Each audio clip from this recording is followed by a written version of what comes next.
এই দুর্বৃত্তায়নের বিরুদ্ধে, অন্যায়ের বিরুদ্ধে, মানুষের আর্থিক উন্নতির জন্য চেষ্টা করছি।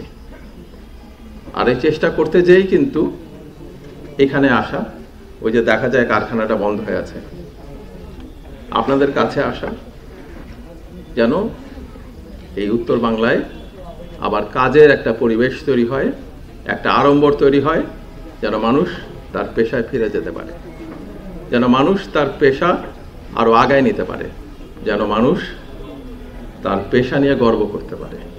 ছাত্রছাত্রীরা তাদের যেই অবদান রেখেছেন সেটা যেন আমরা তাদের এই অবদানের যথাযথ স্বীকৃতি দিতে পারি। 2009 থেকে এই 15.5 বছরের ফ্যাসিবাদী শাসনে অসংখ্য শহীদ, গুম হয়ে যাওয়া পরিবার আর নির্যাতিত মানুষের রক্তের উপরে দাঁড়ায় আছি আমরা। এই রক্ত ঋণ তো শোধ করতে লাগবে। এই শ্রমিক, কৃষক, শ্রমজীবী মানুষ, ছাত্ররা যে জীবন দিল, তারা যে অত্যাচারিত হইল, তাদের কাজের ব্যবস্থা করতে হবে না? এই লক্ষ্য নিয়েই এই অন্তর্বর্তীকালীন সরকার চেষ্টা করছে। আমরা বন্ধ কলকারখানা চালু করতে চাই। স্বাস্থ্যকর অল টাইম ফ্যামিলি কেক, সব সময় অল টাইম হেলদি লাইফ। আমরা চালু করতে চাই ক্রমান্বয়ে সমস্ত বন্ধ কলকারখানা এবং নতুন নতুন যেন উদ্যোগ শুরু হয় সেটার চেষ্টা করতে চাই। আমরা সেই লক্ষ্যেই কাজ করছি।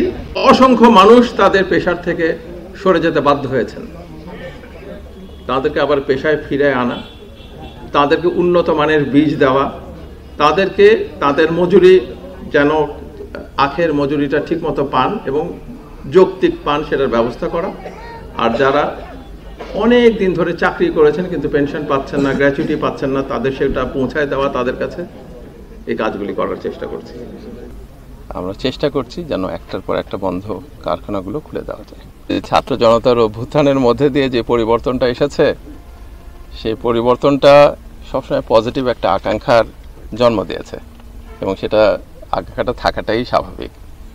তো সেক্ষেত্রে আমরা চেষ্টা করছি, কারণ হঠাৎ করে ব্যাপক পরিবর্তন আনা তো সম্ভব না, পরিবর্তনের রাস্তাটা শুরু করে দেওয়া যায়, আমরা সেটাই চেষ্টা করছি। সবগুলা কারখানায় যেগুলো বন্ধ হয়ে গেছে সবগুলাই তালিকার মধ্যে থাকবে। তারপরে কোনোটা একদিন আগে হবে, কোনোটা 2 দিন পরে হবে। আমরা চেষ্টা করছি একটার পর একটা চালু করার। আমাদের এই বন্ধ থাকা চিনি কল আমরা একদম মন থেকে প্রাণ খুলে আবদারটি তার কাছে করতে চাই।